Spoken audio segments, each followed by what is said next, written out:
Hey, welcome back to Monetizing an API with Zuplo.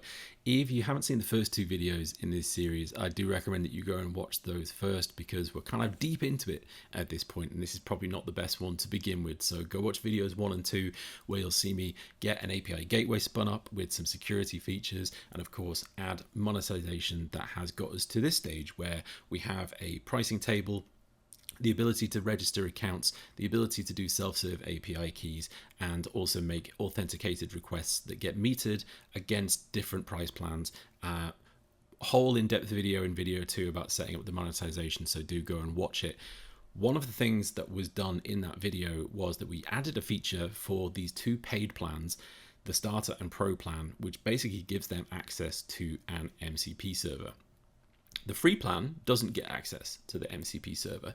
So in this video, what we're going to do is add the MCP server to the API and then also ensure that only people who are on the paid plan can actually use that MCP server. So let's get into it. Okay, so over here in Zuplo, we're going to add the MCP server first of all, and that's really easy to do. You can go to the list of routes inside of any project, and on this add tab right here, you'll see that there is an MCP server option right there. So if we grab that, what we can do is set up a couple of things for it. We want to make sure that we have the right name. So this is our changeloggle. That's the name of the service that I built for this demo. Changeloggle MCP server. Version 0.0.1 is totally fine, and we'll give it a description of the changeloggle MCP server, create, update, and discover team changelog info. So the MCP server is in place, but we need to now give it some tools to use, and in order to do that, we can go down here to select tools, and we can see what routes are available and which ones we actually want to expose to MCP. Now, I kind of want to give people full access to everything in here. So I think we will do everything, but we could be selective if we wanted to. If we wanted to make it so that actually this was a little bit more of a read-only scenario, then we could make sure that it's really the get endpoints that are listed in here just by selecting them individually. But if we want a full read-write and the ability to kind of manage the change logs inside of the system via MCP in the same way you would if you were doing it via API, then we can offer up everything here. Now, your experience will differ. Be very selective about the tools that you expose. Understand the experience that you're going to be presenting to people via MCP when you select the tools, especially if you have an enormous amount of endpoints.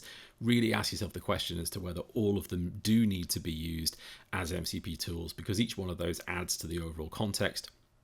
And of course, raises a question about the amount of requests that get made each and every time you load this as well. So I'm going to select everything because I think it's all relevant in this case to what we want people to be able to do with the MCP server that we offer. So we'll go to update tools, and now we can see that under our MCP server, we've got all of these now set up as tools. So let's save this. That is the MCP server in place. So we can actually test it now as well. So if I load up MCP Jam, here we have MCP Jam. I can add a new server. So let's get the URL for that. In this case, it's going to be this deployment URL. And we'll call this changeloggle. The connection type is HTTP. And we're going to do /MCP, which is the endpoint for the MCP server itself. Now, this is authenticated. So we're going to need to do an API key for this. So I'll set it to bearer token, and if I go into the developer portal, we can get the API key that I'm going to use for this directly from here. This is the subscription that I have already set up because monetization is included. So I've gone and registered my account, and I'm on a plan that is paid for, and this one has access to the MCP server. However, our gateway has no way of knowing who has access to that. We're going to sort that out in just a minute.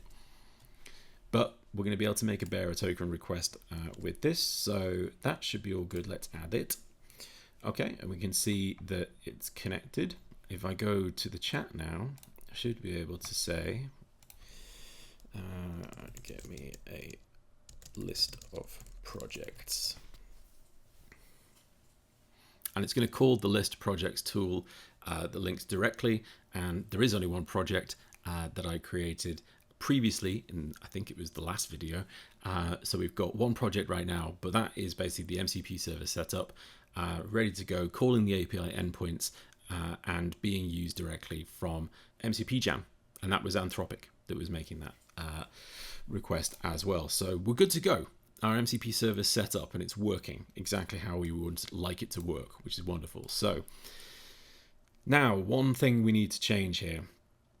We've got two paid plans inside of our project, and both of those have access to the MCP server. We have a free plan that doesn't have access to that. So we need to be able to differentiate between the two. So if we go into monetization, I'll show you how this is done.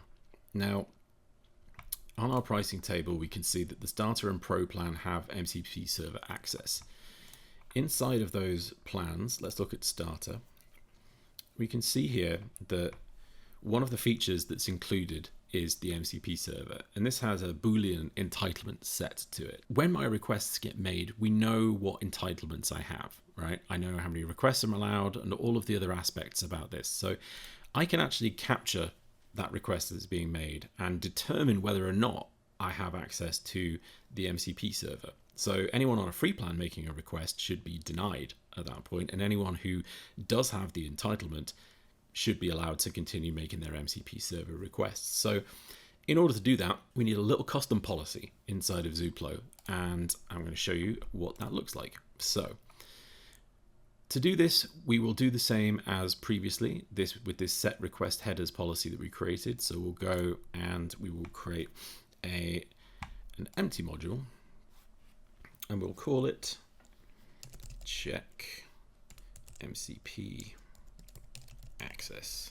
This is what's going to do that check for us. So in here, this request policy, it requires the monetization inbound policy be added in here, and that's going to allow access to all of the functions that are available on that policy.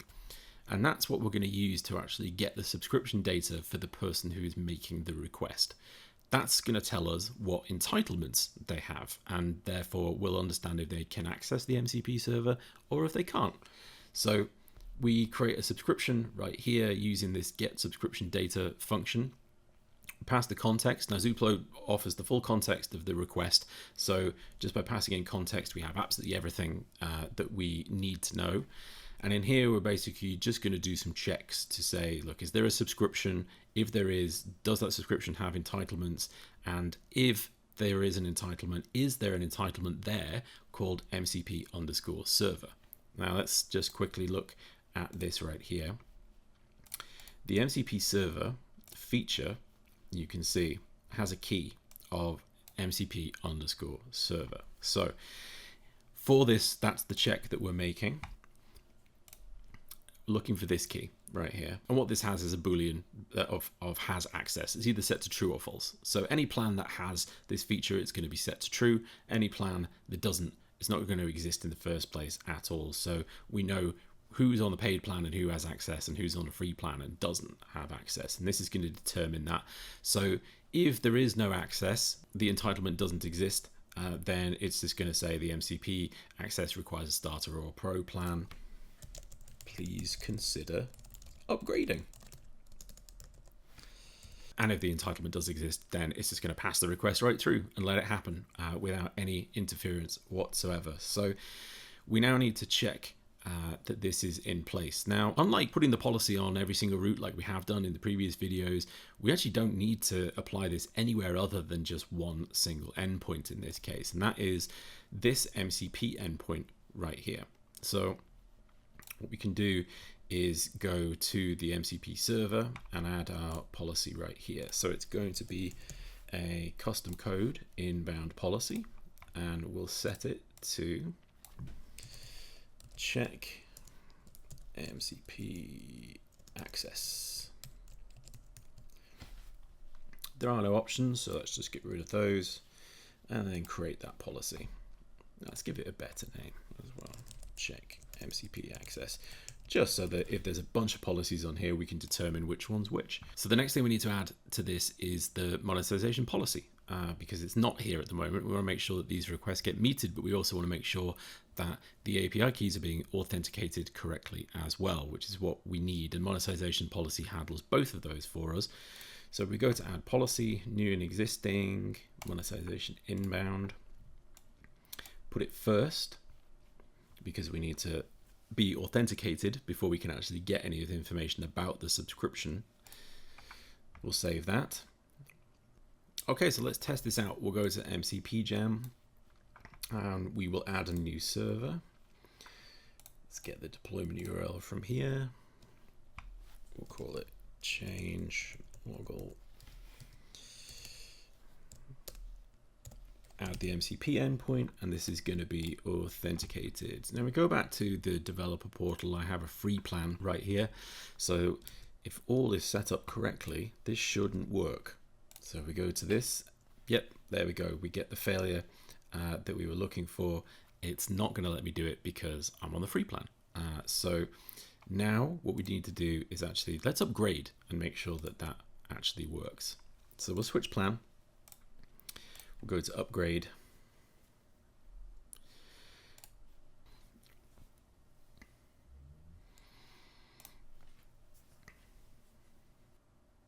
Okay, so we now have a starter plan. We can see in the subscriptions here, we have the expired one right here from the free plan. This is the new one we're on. So now if we go back to MCP Jam, we should be able to connect without issue. So we try this once again. Nothing's changed. The setup is exactly the same. The API key is exactly the same. So if we do this now, it connects because now we're on the paid plan. We have access to the MCP server. That's one of the entitlements that was set as part of our plan. So now we've upgraded, we can go ahead and use it as much as we want. So this is all good. Let's check on what we have going on here. So let's create a new project. Okay, so I need a name and a description. I want to name it change loggle. Here's the name.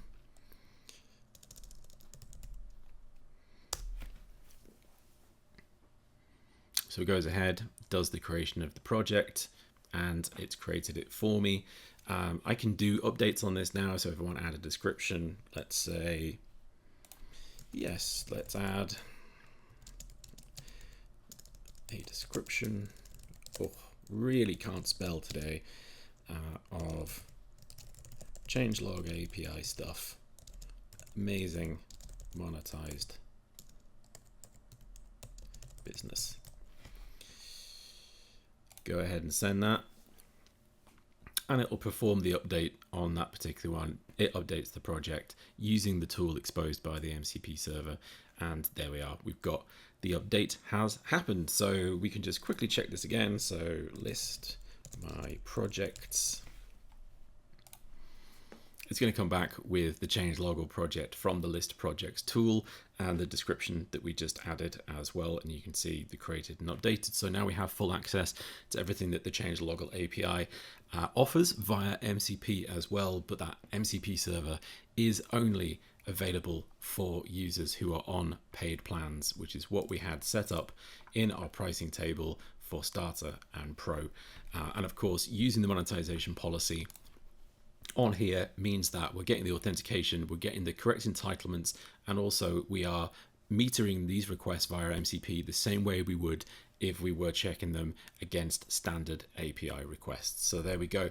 Now in a situation where we've got a gateway for our API, we have a developer portal for our API, we have self-serve sign up and API keys. We've got the ability to choose different pricing plans, upgrade and downgrade between different pricing plans, and also use an MCP server on top of that API as well. And that API and MCP server is fully monetized. So now we're in a really great place. We're actually at a point where we could start thinking about taking this live, but there is one more aspect that we do need to get in place, and that is that the developer portal still isn't quite finished. It doesn't have any documentation in place. It's got the base documentation that Zuplo creates out of the box, and it doesn't look as good as it probably could. So we're going to make some changes to that before we get to our final state. So stay tuned for the next video where we go ahead and do that. Right now we have our monetized API and MCP server in place. If you've come to this video first and you're wondering how did we get to this point, then you can go and check the previous 2 videos on the series right here on the YouTube channel or anywhere else that you're watching it. There is a playlist here as well of this full series if you want to watch it from the start. Let's get into the developer portal next. I'll see you there.